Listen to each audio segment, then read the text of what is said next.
أعوذ بالله من الشيطان الرجيم بسم الله الرحمن الرحيم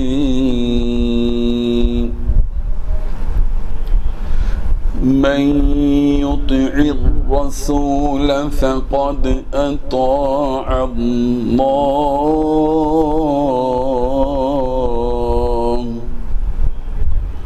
ومن تولى فما أرسلناك عليهم حفيظا صدق اللہ العظیم۔ حاضرین و ناظرین، یہ درس نمبر 377 ہے، 377 سورہ نساء کی آیت نمبر 80 کی تلاوت کی گئی۔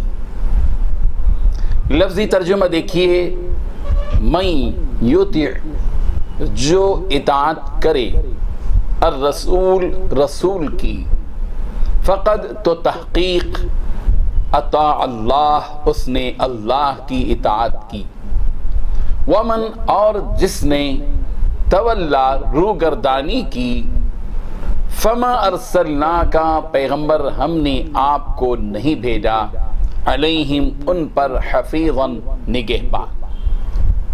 ترجمہ یوں ہے، جو شخص رسول کی فرما برداری کرتا ہے تو بے شک اس نے اللہ کی فرما برداری کی، اور جو نافرمانی کرے تو اے پیغمبر آپ کو ہم نے ان کا نگہبان بنا کر نہیں بھیجا۔ اس آیت میں دو باتیں بتائی گئی ہیں۔ پہلی بات یہ بتائی گئی کہ جس نے رسول رحمت صلی اللہ علیہ وسلم کی فرمانبرداری کی، اطاعت کی، گویا اس نے اللہ تبارک و تعالیٰ کی فرمانبرداری کی۔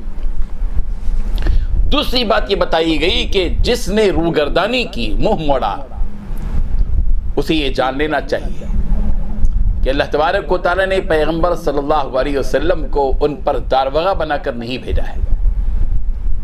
بزرگان محترم، اس آیت کے شان نزول کے سلسلے میں مفسرین نے یہ بات بتائی ہے کہ جب رسول رحمت صلی اللہ علیہ وسلم نے صحابہ کرام کے درمیان یہ بات بتائی کہ من اطاعنی فقد اطاع اللہ، جس نے میری اطاعت کی اس نے گویا اللہ کی اطاعت کی، ومن احبنی فقد احب اللہ، اور جس نے مجھ سے محبت کی گویا اس نے اللہ سے محبت کی۔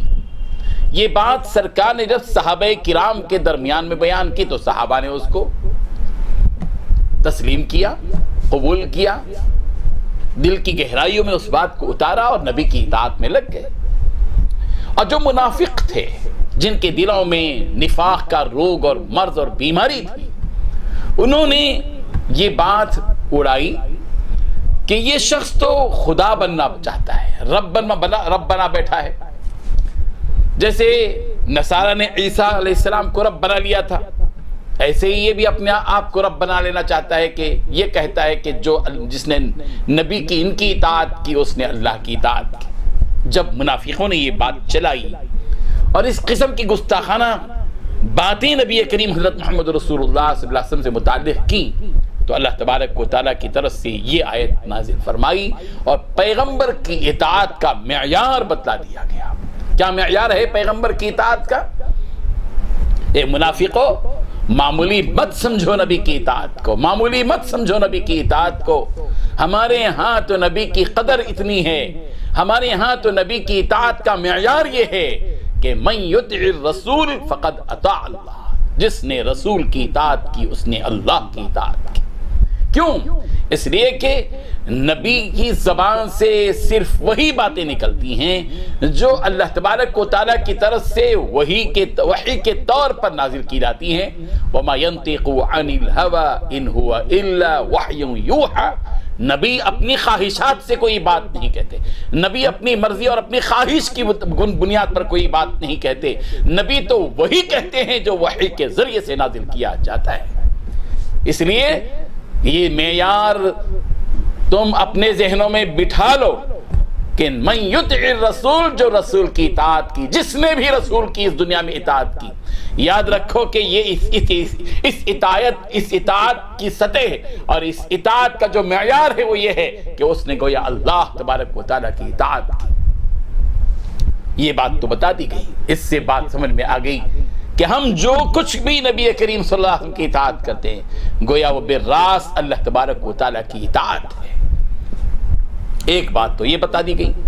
دوسری بات یہ بتا دی گئی کہ وَمَن تَوَلَّا فَمَا أَرْسَلْنَاكَ عَلَيْهِمْ حَفِيظًا، جو لوگ اس دنیا کے اندر نبی کی اطاعت سے منہ موڑتے ہیں اور نبی کی باتوں کو تسلیم نہیں کرتے ہیں اور سیدھا راستہ اختیار کرنے کے بجائے ٹیڑھا راستہ اختیار کرتے ہیں، نبی کی اس اطاعت سے اپنا رخ موڑ لیتے ہیں اور شیطانی راہ نفس کی پیروی کرتے ہیں، انہیں بات سمجھ لینا چاہیے کہ اس سے نبی کا کوئی نقصان نہیں ہے. اس سے نبی کی ذات پر، ان کے اوصاف پر، ان کے منصب پر کوئی فرق نہیں پڑے گا. فرق پڑے گا اسی پر جس نے نبی کی اطاعت سے منہ موڑا. جو نافرمانی کرے گا اس کا وبال اس پر پڑے گا، جو روگردانی کرے گا اس کا وبال اس کے اوپر پڑے گا. نبی کو تو اللہ تبارک و تعالیٰ نے نبی بنا کر بھیجا ہے، رسول بنا کر بھیجا ہے، داعی بنا کر بھیجا ہے، بشیر بنا کر بھیجا ہے، نذیر بنا کر بھیجا ہے، روشن چراغ بنا کر بھیجا ہے. نبی کو اللہ تبارک و تعالیٰ نے ان کے اوپر داروغہ بنا کر نہیں بھیجا ہے، نگران اور نگہبان بنا کر نہیں بھیجا ہے. کر لو تو کرو، تمہارا اس کے اندر فائدہ ہے، نہیں کرو گے اطاعت تو نقصان تمہارا ہے، میرا کیا ہے. یہ بات بتا دی گئی. ومن تولا، اور جو کوئی منہ موڑے گا اس کو یہ بات یاد رکھنا چاہیے کہ اس کی نافرمانی سے نبی کی حیثیت اور نبی کے منصب میں کوئی فرق نہیں پڑے گا. فرق پڑے گا اس کا جس نے نافرمانی کی، فرق اس پر پڑے گا جس نے نبی کے احکامات سے روگردانی کی. فما ارسلناک علیہم حفیظا، پیغمبر ہم نے آپ کو ان کے اوپر داروغہ بنا کر نہیں بھیجا ہے کہ ان کی آپ نگہبانی کرتے رہیں، نگرانی کرتے رہیں. آپ کا کام تبلیغ ہے، آپ مبلغ ہیں، آپ کا کام دعوت ہے، آپ داعی ہیں، آپ رہبری کرنے والے روشن چراغ ہیں، آپ نیک لوگوں کو بشارت دینے والے بشیر ہیں، آپ برے لوگوں کو دوزخ سے ڈرانے والے نذیر ہیں. آپ اپنا کام کیجیے پیغمبر. ان کی وجہ سے آپ کو کوڑھنے کی اور آپ کے اپنے دل کو تنگ کرنے کی کوئی ضرورت نہیں ہے. آپ اپنے کام میں جٹے رہیے، لگے رہیے.